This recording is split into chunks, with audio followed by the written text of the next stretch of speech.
Les camions mettent environ un mois pour relier Goma à Kisangani. Sur la Nationale 4, les rois de la piste sont les motards. Ils sont les seuls à faire ce trajet en une semaine. Seulement, ils ne transportent pas grand-chose. Et mieux vaut ne rien leur donner de fragile. Regardez comme on arrive à porter 300 kilos. De Butembo à ici, je suis tombé 120 fois.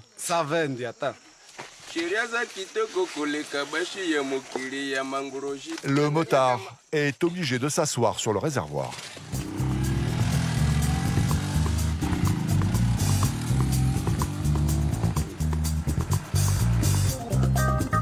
Ces pilotes voyagent toujours en groupe.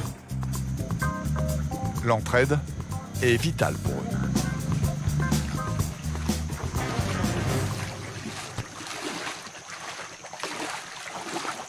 Ce n'est pas très profond. Les motos vont passer.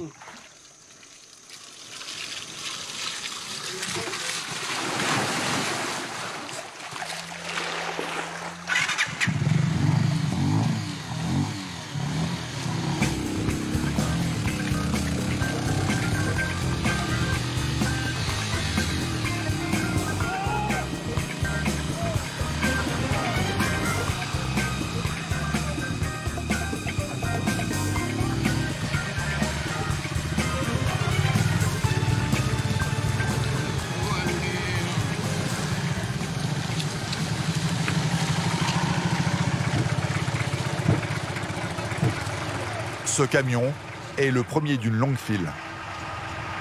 Et elle est impressionnante. Elle s'étend sur 2 km. 400 camions minimum sont stationnés sur le bas-côté dans les deux sens du trajet.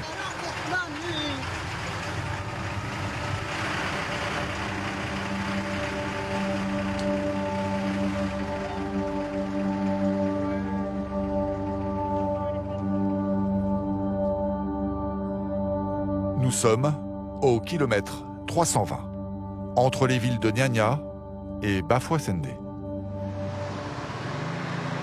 Nos motocyclistes sont les seuls à passer l'immense bourbier sans encombre.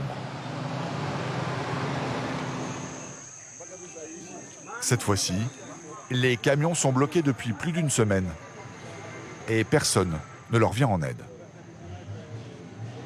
Vous voyez ce trou? L'eau qui s'y trouve remonte du sous-sol. Plus personne ne peut passer. Les commerçants craignent pour leurs marchandises. Avec l'humidité, les denrées pourrissent rapidement dans les camions. Il y a l'haricot, il y a des oignons. On jette ça, c'est manque à gagner. Alors, on ne voit même pas un effort de la part des autorités. Cette route n'a jamais été réhabilitée. Qu'est-ce qu'on va faire? Pendant ce temps, nous, on ne travaille pas. On se fait rançonner par les militaires, par la police, par tout le monde. Qu'est-ce que nous allons faire? Comment expliquer que dans les pays voisins, on peut faire 800 ou 1000 km en 2 jours, et nous, au Congo, soi-disant un pays riche, là où les provinces regorgent d'or et de diamants, on nous laisse crever sur la route? Regardez toute cette population coincée ici. Regardez comment on vit. Regardez. Les damnés de la route sont livrés à eux-mêmes.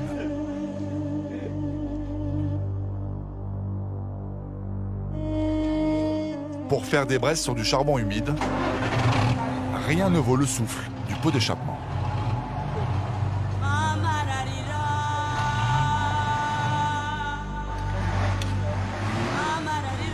J'ai souffert beaucoup.